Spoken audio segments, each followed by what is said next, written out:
మాత్రమే చెప్తున్నాను. అన్అఫ్రైడ్ 1, అన్అఫ్రైడ్ 2. అన్అఫ్రైడ్ 1 గురించి చెప్తాను.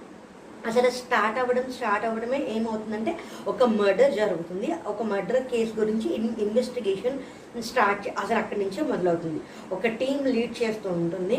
ఇక్కడ ఏమవుతుంది అంటే సీరియల్గా జరుగుతూ ఉంటాయి, వరుసగా జరుగుతూ ఉంటాయి మర్డర్స్. అది కూడా ఏంటంటే అన్నీ ఒక రకంగానే జరుగుతూ ఉంటాయి.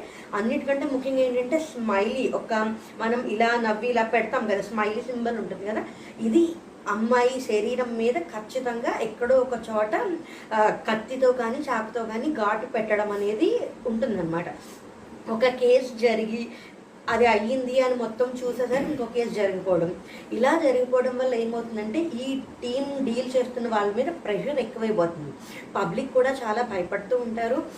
ఇప్పుడు సీరియల్ కిల్లింగ్ అంటే వరుసగా ఆడపిల్లలు బయటకు వెళ్తూ ఉంటే ఆడపిల్లలు అందరినీ చంపేస్తున్నారు, ఎవరు చంపుతున్నారు ఏంటో తెలియదంటే ఎలా ఉంటుంది, అది కొంచెం ప్రెషర్గానే